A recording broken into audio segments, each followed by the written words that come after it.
Olá, cursistas! Sejam muito bem-vindos aos estudos da disciplina Mercado de Capitais do curso Técnico em Finanças. Meu nome é Maria Alice e é um prazer estar aqui com vocês. Peço que em nossas aulas vocês estejam munidos de papel e caneta para, quando surgir alguma dúvida, vocês possam anotar e depois postarem no nosso Fórum Tira Dúvidas. Já aproveitando a oportunidade para dizer que vai haver um Fórum Tira Dúvidas para cada uma de nossas aulas. Então postem as dúvidas no fórum pertinente à aula. E para que tenhamos um bom resultado, será necessária a dedicação de vocês, nos estudos e nas atividades da sala virtual. Mas também é muito importante que vocês leiam toda a apostila. Nessa primeira aula, iremos conhecer as vantagens da existência de um intermediário financeiro no mercado de capitais, os segmentos que o compõem, a diferença entre uma instituição financeira e monetária e não monetária, os principais órgãos componentes do sistema financeiro nacional e as suas principais funções, as principais formas jurídicas de organização empresarial. Vamos começar? Para que uma empresa funcione, ela necessita de vários ativos reais que podem ser ativos tangíveis, como maquinário, matéria-prima e outros que são intangíveis, tais como a capacidade técnica, marca e patente. Para comprar esses ativos, é necessário dinheiro. E para possuir esse dinheiro, a empresa poderá vender pedaços de papel, que são chamados de ativos financeiros ou de títulos. Um ativo financeiro representa um direito contra a unidade econômica. Sua posse não indica propriedade direta ou indireta de ativos reais na economia. A exceção é feita aos ativos ou títulos de propriedade, como é o caso das ações. As ações constituem a menor parcela ou fração do capital social de uma sociedade anônima. São valores caracteristicamente negociáveis e distribuídos aos acionistas de acordo com a participação monetária efetiva. Como exemplo de ativos financeiros, temos então as ações, os debêntures, leasing, etc. Os debêntures são títulos de longo prazo emitidos por companhias de capital aberto, consistindo em um instrumento na qual o tomador de recursos, que é o emitente do título, promete pagar ao aplicador, que é o debenturista, o capital investido, acrescido de juros, em determinada data previamente acertada. Já o leasing é uma modalidade de contrato que associa aluguel e venda à prestação por meio de uma técnica especial de financiamento. A existência de ativos financeiros ocorre devido ao fato de que, em uma dada economia, a renda total da economia não é gasta toda em consumo. As famílias e, eventualmente, o governo podem poupar se suas receitas forem superiores aos seus gastos. Dessa forma, a poupança é usada por outros agentes, impulsionando a economia. Quando uma família ou uma empresa necessita de recursos, essa unidade deverá obter financiamento por meio da tomada de empréstimos ou emissão de títulos. Para então que isso seja possível, é necessário que outra unidade econômica tenha poupança, ou seja superavitária. Dessa maneira, na economia, os recursos são fornecidos pelas unidades superavitárias às unidades deficitárias. Essa troca de recursos é evidenciada por pedaços de papel, que representam ativos financeiros para os seus portadores e passivos financeiros para os seus emitentes. Portanto, a existência de ativos financeiros possibilita o crescimento econômico, ao canalizar a poupança para o investimento das firmas. As unidades econômicas superavitárias aplicam suas poupanças para maximizar os seus ganhos. E uma das alternativas de realizá-lo é recorrer ao mercado financeiro, investindo suas economias em títulos para receber um ganho ao final de um determinado período. Essa oferta de fundos por parte dos superavitários financia os deficitários, que recorrem ao mercado financeiro solicitando crédito para complementar sua renda e atender dessa forma à necessidade de consumo. Desse modo, a justificativa para a existência de um mercado financeiro se dá no sentido de facilitar esse fluxo monetário entre as unidades deficitárias e superavitárias. A primeira procura antecipar os recursos futuros, enquanto a segunda procura transferir recursos para o futuro. Vamos supor agora que existam ativos financeiros na economia, mas que a transferência de recursos entre as unidades superavitárias e deficitárias de poupança seja feita diretamente e não por instituições financeiras. Esse sistema de empréstimos diretos poderá não ser suficiente para reunir e formar grandes somas de poupanças para investimento em projetos mais caros. O tomador de empréstimos poderá encontrar bastante dificuldade em localizar fontes de poupança disponíveis e negociar empréstimos múltiplos. Consequentemente, é preciso haver algo para reunir os poupadores e os investidores de uma maneira mais eficiente do que por meio de empréstimos diretos entre as partes interessadas. Considerando as limitações desses empréstimos diretos, surgem os intermediários financeiros, que localizam e aproximam poupadores e investidores. Esses intermediários incluem instituições, tais como os bancos, comerciais, as caixas econômicas, sociedades de crédito, financiamento e investimento, como as financeiras, companhias de seguro, fundos de pensão, dentre outros. Tais instituições adquirem títulos primários e emitem seus próprios títulos. Em essência, eles transformam direitos diretos, que seriam os títulos primários, em direitos indiretos, títulos indiretos. Os direitos indiretos são mais adequados ao pequeno poupador e também o devedor final. Emitente de títulos diretos poderá vender seus títulos primários a um intermediário financeiro em condições mais atraentes do que conseguiria se os títulos fossem vendidos aos credores finais. Vamos analisar a figura 1. Ela representa, na parte A, uma situação em que a transferência de recursos é feita diretamente entre as unidades superavitárias poupadoras e as unidades deficitárias investidoras, ou seja, representa um mercado financeiro sem intermediários. Na parte B dessa mesma figura, podemos observar a situação em que existe o mercado financeiro como intermediário entre as unidades poupadoras e investidoras. Outra situação que permite ampliar a eficiência do fluxo de poupança em uma economia é o desenvolvimento de mercados secundários, em que os títulos previamente existentes podem ser negociados. Nesse mercado, verifica-se a transferência ou renegociação para terceiros dos títulos adquiridos no mercado primário, no qual não ocorre a negociação direta entre o órgão público emitente do título e os poupadores. Esse mercado oferece maior flexibilidade a uma unidade com excesso de poupança, pois se essa unidade tiver necessidade de vender o título no futuro, poderá fazê-lo sem maiores dificuldades no mercado secundário. Podemos verificar algumas vantagens da existência desses intermediários financeiros. A economia de escala é uma vantagem, uma vez que os intermediários financeiros são especialistas e operam continuamente no mercado. A divisibilidade e flexibilidade, de modo que o intermediário financeiro pode reunir vários montantes pequenos de poupança para adquirir títulos primários em montantes mais variados. A diversificação do risco, pois comprando certo número de diferentes títulos primários, o intermediário financeiro pode reduzir os riscos assumidos. Os prazos de vencimento e especialização representam vantagens, uma vez que o intermediário financeiro é um especialista na compra de títulos primários, então ele pode eliminar as inconveniências da compra direta pelo detentor de poupança. Dada a existência de unidades econômicas com superávit em seus orçamentos e unidades deficitárias ou com projetos de investimento que exijam recursos acima dos disponíveis atualmente, resulta em oferta e procura de dinheiro, com as unidades tomadoras tendo que pagar um prêmio, ou seja, juros às unidades superavitárias, para que essas abram mão dos recursos. Do encontro dessas duas unidades econômicas e das diferentes configurações de prazo, volume de recurso e forma de remuneração pela liquidez, surgem os diversos mercados.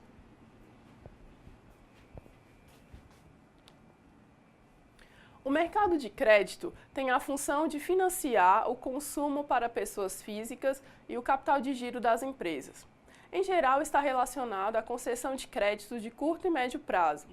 Atuam nele intermediários bancários e não bancários, bancos comerciais, sociedades de crédito, de financiamento e investimentos financeiros. É o Banco Central o responsável pelo controle, pela normatização e pela fiscalização desse mercado. O mercado de câmbio transforma valores de moedas estrangeiras em moeda nacional e vice-versa, proporcionando crédito às exportações e financiamento às importações. Funciona continuamente para comprar, vender ou arbitrar determinada moeda. Esse mercado está relacionado a transações realizadas à vista e a curto prazo. Entre os seus principais intermediários encontram-se os bancos comerciais, sociedades corretoras e bancos de investimento, todos sob o controle, normatização e fiscalização do Banco Central. O mercado monetário tem a função de aproximar a oferta final da demanda final, transferindo recursos e organizando fluxos.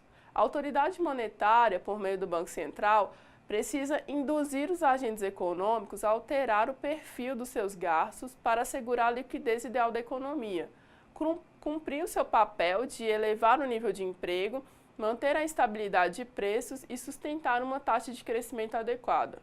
Esse mercado é o responsável pela formação das taxas de juros básicas da economia, como, por exemplo, a taxa Selic, que é do Sistema Especial de Liquidação e Custódia, e taxa de Certificado de Depósito Interbancário, CDI. O governo também emite títulos para o financiamento da dívida pública, pelo Tesouro Nacional. Os intermediários que atuam nesse mercado são os bancários e os não bancários.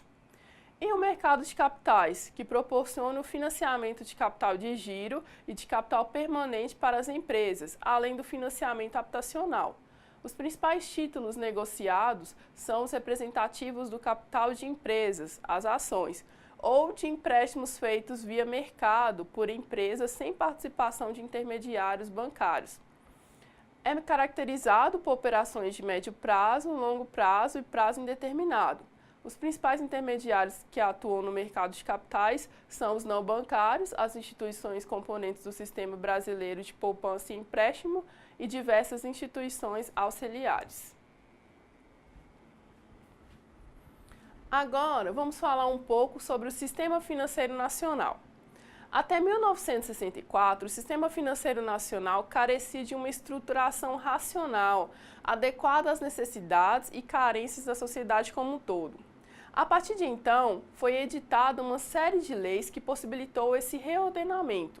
O sistema financeiro ele pode ser definido como um conjunto de instituições e instrumentos financeiros que possibilita a transferência de recursos dos ofertados finais para os tomadores finais e cria condições para que os títulos e valores mobiliários tenham liquidez no mercado.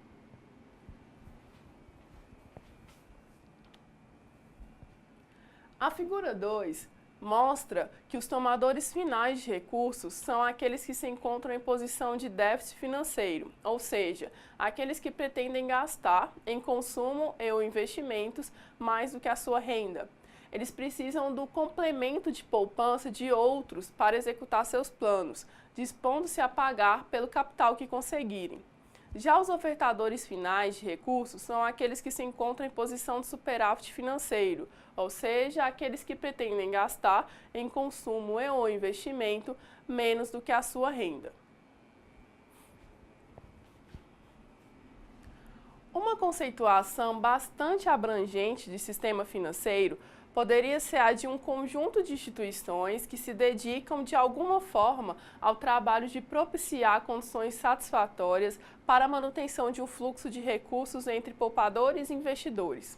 O mercado financeiro, onde se processam essas transações, permite que um agente econômico qualquer, um indivíduo ou uma empresa, sem perspectiva de aplicação em algum empreendimento próprio, da poupança que é capaz de gerar, seja colocado em contrato com outro cujas perspectivas de investimento superam as respectivas disponibilidades de poupança. Nesse contexto, o mercado financeiro pode ser considerado como um elemento dinâmico no processo de crescimento econômico, uma vez que permite a elevação das taxas de poupança e investimento.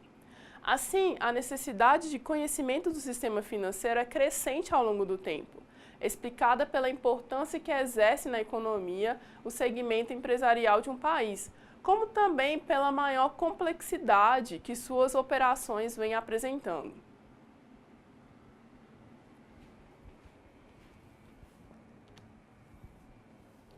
Basicamente, o sistema financeiro pode ser dividido em duas partes. A primeira se refere ao subsistema normativo, responsável pelo funcionamento e pelo controle do mercado financeiro e suas instituições, sendo composto do Conselho Monetário Nacional, do Banco Central do Brasil, da Comissão de Valores Mobiliários, além das instituições especiais, o Banco do Brasil, Caixa Econômica e o BNDES. A outra parte refere-se ao subsistema de intermediação, composto das instituições financeiras bancárias e não bancárias, do Sistema Brasileiro de Poupança e Empréstimo e de instituições auxiliares, como as bolsas de valores, corretoras, distribuidoras e agentes autônomos de investimentos, além de algumas instituições não financeiras, como as empresas de factoring, de aquisição incondicional de faturamento de empresas e as seguradoras. Vamos detalhar as características de algumas dessas instituições do Sistema Financeiro Nacional. O Conselho Monetário Nacional é o órgão deliberativo do Sistema Financeiro Nacional. É considerado o órgão máximo do Sistema Financeiro Nacional, já que é responsável por expedir diretrizes gerais para o bom funcionamento do sistema.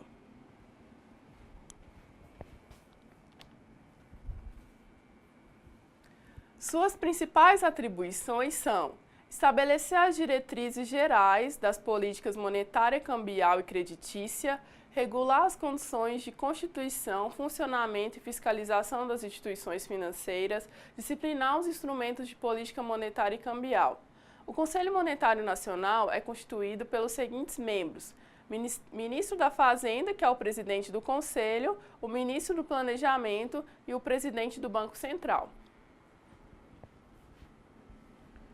O Banco Central do Brasil é uma entidade autárquica, vinculada ao Ministério da Fazenda e é um órgão executor da política monetária.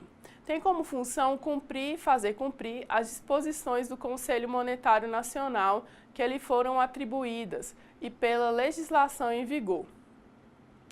Algumas das suas atribuições privativas são emitir dinheiro, executar os serviços de circulação de dinheiro e os recolhimentos compulsórios e depósitos voluntários das instituições financeiras, realizar operações de redesconto e empréstimos às instituições financeiras, controlar e fiscalizar o crédito e o capital estrangeiro, fiscalizar as instituições financeiras, administrar a dívida interna, dentre outras. A Comissão de Valores Mobiliários foi criada em 1976, como órgão da administração indireta, sobre a forma de autarquia vinculada ao Ministério da Fazenda.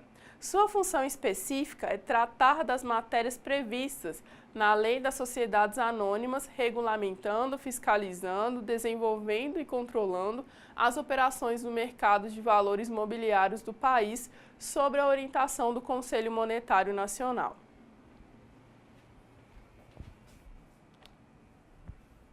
É da competência da Comissão de Valores Mobiliários assegurar o funcionamento eficiente e regular os mercados de bolsa e de balcão, proteger os titulares de valores mobiliários, evitar ou coibir modalidades de fraude ou manipulação no mercado, assegurar o acesso do público às informações sobre os valores mobiliários negociados e sobre as companhias que os tenham emitido, assegurar a observância de práticas comerciais equitativas no mercado de valores mobiliários, dentre outras atribuições.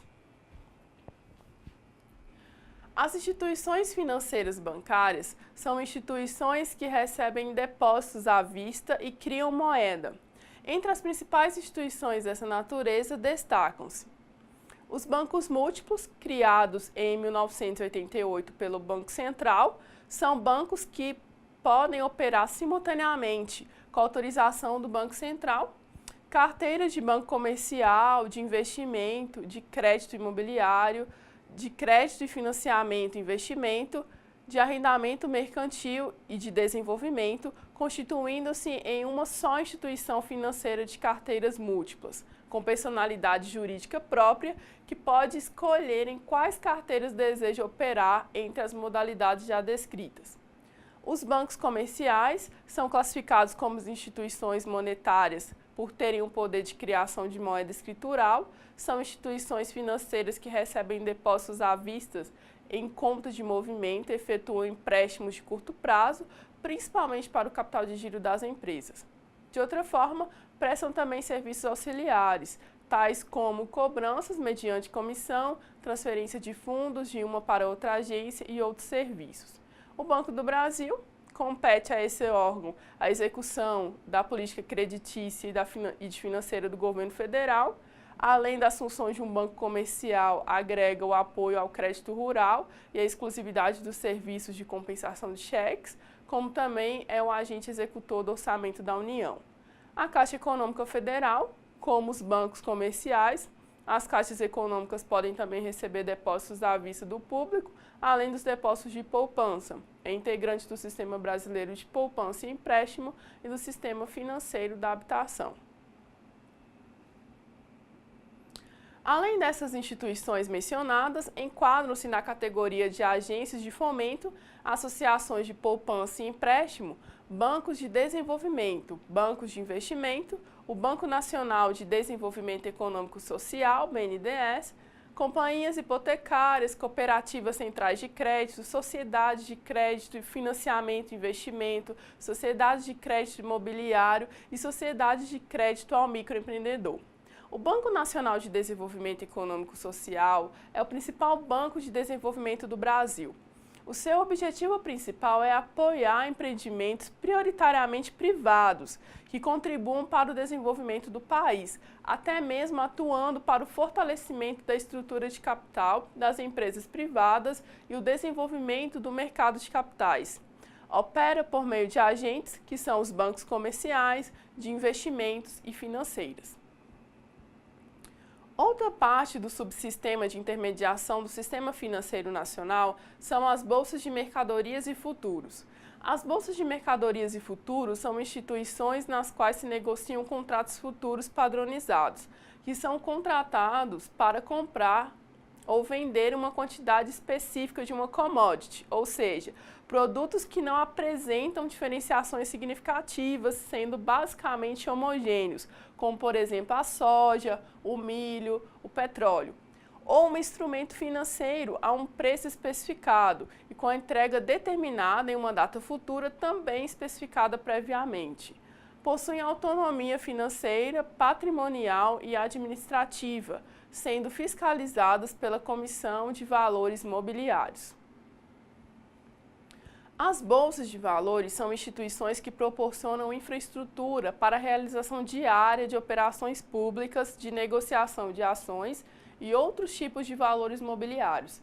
Essas bolsas têm autonomia financeira, patrimonial e administrativa e são fiscalizadas pela Comissão de Valores Mobiliários. A Bolsa de Valores de São Paulo, a Bovespa, foi fundada em 1890 e no ano de 2001 incorporou todos os negócios das demais bolsas brasileiras. Em 2008 foi criada a BMF Bovespa, na forma de sociedade anônima, com a integração entre a Bolsa de Mercadorias e Futuros e a Bolsa de Valores de São Paulo. Essa fusão deu origem a uma das maiores bolsas do mundo em valor de mercado, a segunda das Américas e a maior entre os países latino-americanos. Além dos intermediários financeiros descritos anteriormente, há outros não menos importantes. Entre eles, encontramos as sociedades corretoras, as sociedades distribuidoras e os agentes autônomos. As sociedades corretoras de títulos e valores mobiliários são constituídas sob a forma de sociedade anônima ou por cotas de responsabilidade limitada e são supervisionadas pelo Banco Central do Brasil. E são autorizadas a atuar como intermediárias entre investidores que se interessem em operar com ações ou outros valores mobiliários. Tais sociedades são membros de uma ou mais bolsas de valores, possuindo um título patrimonial da bolsa a qual é associada.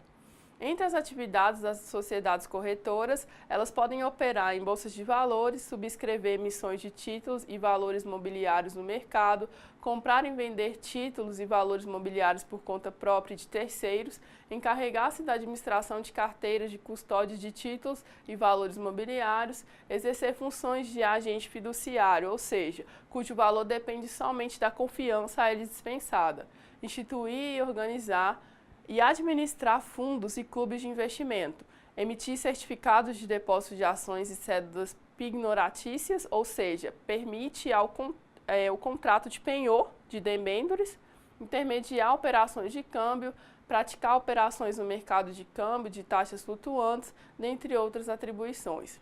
As sociedades distribuidoras de títulos e valores mobiliários são constituídas sob a forma de sociedade anônima ou por cota de responsabilidade limitada e não são membros das bolsas de valores. Para operar com ações é preciso utilizar os serviços de uma sociedade corretora. Essas sociedades não operam com câmbio, podem participar de operações de underwrite, ou seja, uma operação realizada por uma instituição financeira mediante a qual, sozinha ou organizada em consórcio, subscreve títulos de emissão por parte de uma empresa, para posterior revenda ao mercado, mas somente como distribuidoras dos títulos, não podendo assumir a responsabilidade de líder da operação, já que operam com títulos de renda fixa, com open market, administram carteira de títulos para clientes e operam clubes de investimento. Considera-se ainda agentes autônomos de investimento, que são pessoas físicas autorizadas pelo Banco Central a atuar como contato entre as instituições financeiras, bancos de investimento, sociedades distribuidoras, sociedade corretora e o público investidor. Esses agentes operam recebendo comissões pelos negócios realizados pelos seus clientes com as instituições financeiras às quais são conveniados. Dentro desse contexto de tipos de mercado e instituições, existem alguns tipos de empresas e formas de financiamento que devem ser levados em conta. Do ponto de vista jurídico, as empresas podem ser classificadas em 3 formas básicas: a firma individual, a sociedade de pessoas e a sociedade anônima. Dependendo do tamanho da empresa e da forma jurídica a qual ela se enquadra, as modalidades de financiamento para as empresas diferem. A firma individual é uma empresa cujo proprietário toma todas as decisões e opera a propriedade com alguns poucos empregados.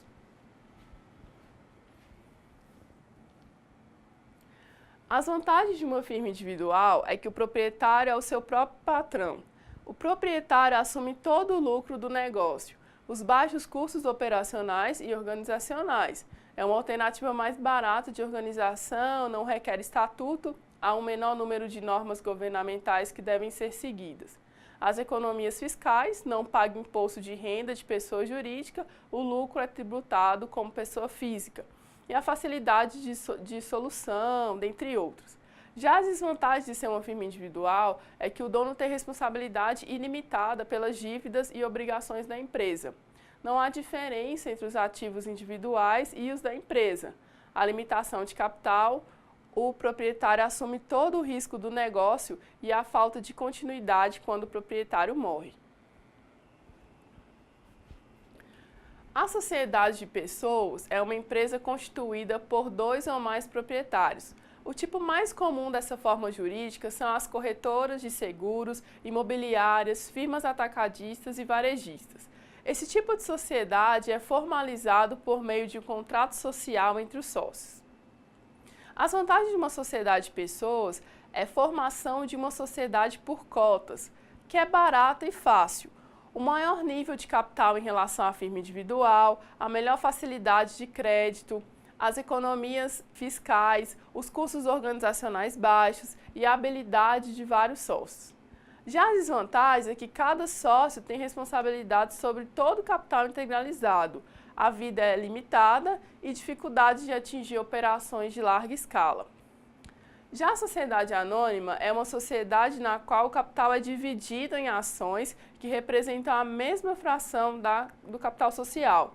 Os acionistas de uma SA elegem um conselho administrativo, que é um órgão deliberativo da política geral da empresa, e este, por sua vez, escolhe o presidente e os outros cargos executivos da empresa.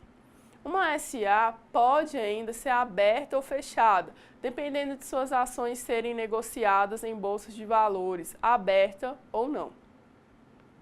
As vantagens de uma sociedade anônima é que os sócios têm responsabilidade limitada. A grande dimensão, o capital, pode ser obtido a partir de muitos indivíduos. A transferência de propriedade, venda de ações, a vida é limitada e a administração profissional. Já as desvantagens é a regulamentação governamental, pois necessita-se de um órgão específico para atender a todas as regulamentações e a falta de sigilo. Todo acionista deve conhecer o desempenho e a situação financeira de suas demonstrações financeiras. Por fim, vale lembrar que as sociedades do tipo anônima e limitada são as mais comuns no Brasil, em virtude da responsabilidade dos sócios ser limitada em relação à sociedade e a terceiros. Significa dizer que, em regra, os sócios não respondem pelas obrigações sociais com os seus bens particulares. Os demais tipos societários, como a sociedade em nome coletivo, a sociedade em conta de participação e a sociedade em comandita simples e comandita por ações, possuem sócios que respondem ilimitadamente pelas suas obrigações sociais e, por essa razão, são muito menos utilizados. Bom, na aula de hoje, vimos que a principal função do mercado financeiro é efetuar a alocação eficiente de recursos, transferindo a renda poupada dos agentes superavitários para os agentes deficitários. Vimos que entre as subdivisões do mercado financeiro temos o mercado de capitais, que tem como objetivo principal o financiamento de médio, longo e prazo indeterminado das empresas. Depois observamos que entre as instituições financeiras, algumas podem receber depósitos à vista e participar do chamado processo de criação de dinheiro, enquanto as demais apenas podem receber depósitos a prazo, sendo proibidas de manter contas correntes para os seus clientes. No Brasil, entre as instituições financeiras mais importantes, podemos citar o Conselho Monetário Nacional, o Banco Central, a Comissão de Valores Mobiliários, a BMF-Bovespa, os bancos múltiplos, as corretoras e distribuidoras de valores mobiliários. Finalmente, mostramos que as empresas podem ser constituídas de formas jurídicas diferentes: a empresa individual, a sociedade de pessoas e a sociedade anônima. Cada uma dessas formas tem características próprias, principalmente em relação à formação do seu capital próprio e à responsabilidade de seus sócios em responder pelas obrigações da empresa. E com isso encerramos os assuntos da nossa primeira videoaula. Eu espero que vocês tenham gostado e que tenham absorvido ao menos um pouco do que vimos aqui hoje. Lembre-se de acessar a sala virtual, participar dos fóruns e postar suas dúvidas. E não se esqueçam dos estudos da apostila. Na próxima aula, vocês conhecerão o mercado de capitais de forma mais específica. Por enquanto é só. Bons estudos e até a próxima!